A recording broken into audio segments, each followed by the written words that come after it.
with the government on a 24-hour basis and dealing with our issues on a 24-hour basis.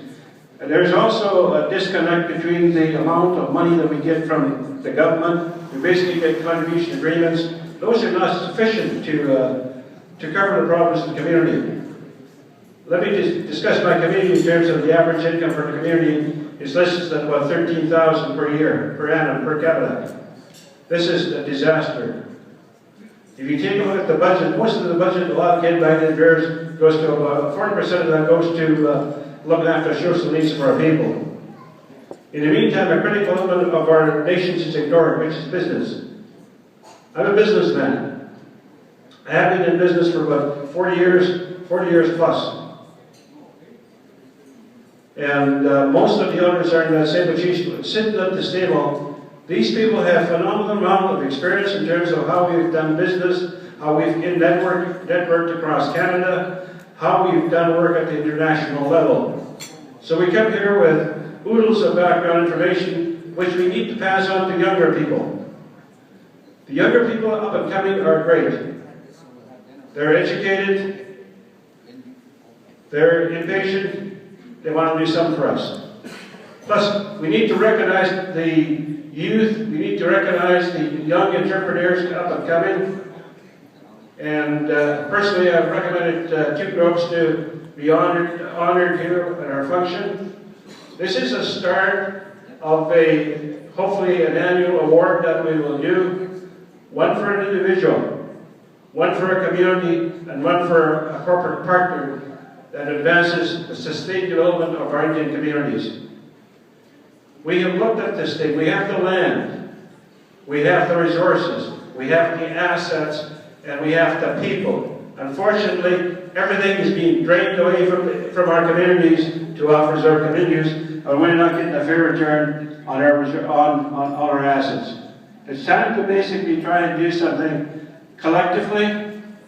We came up with the concept of creating wealth within the community in terms of looking at the environment within the community, looking after Mother Earth, looking at the economic aspect, which is business, and looking at the social issue, which is addressing some of the social problems we've got. We're fortunate we have people involved in all those areas. We are quite fortunate that these young people are acquiring the skills to take on those issues that face us, and hopefully from this meeting we all take home something.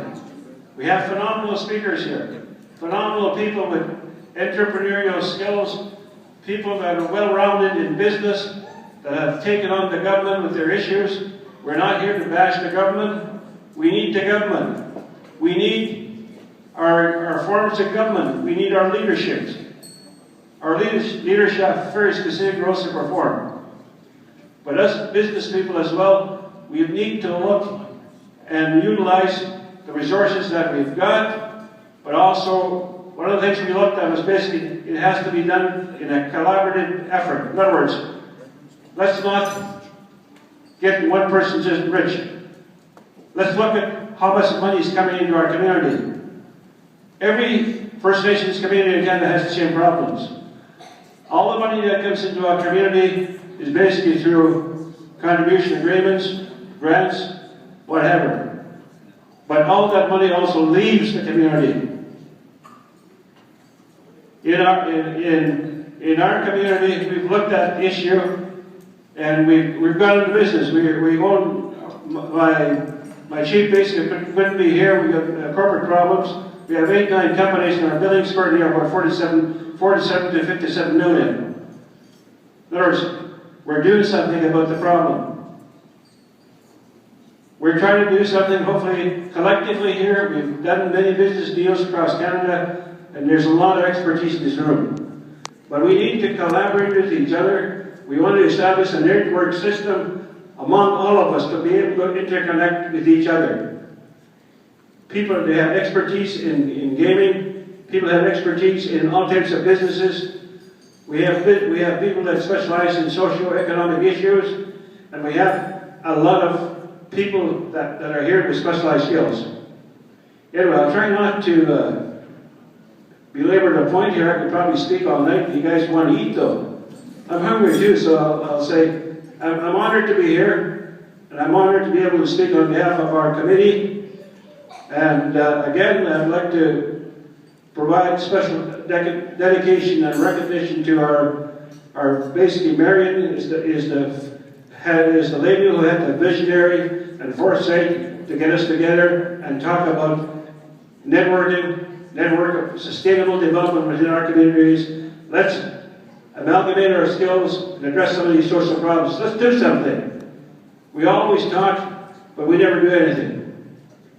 I think it's time to move on to some concrete plans. Anyway, thank you very much.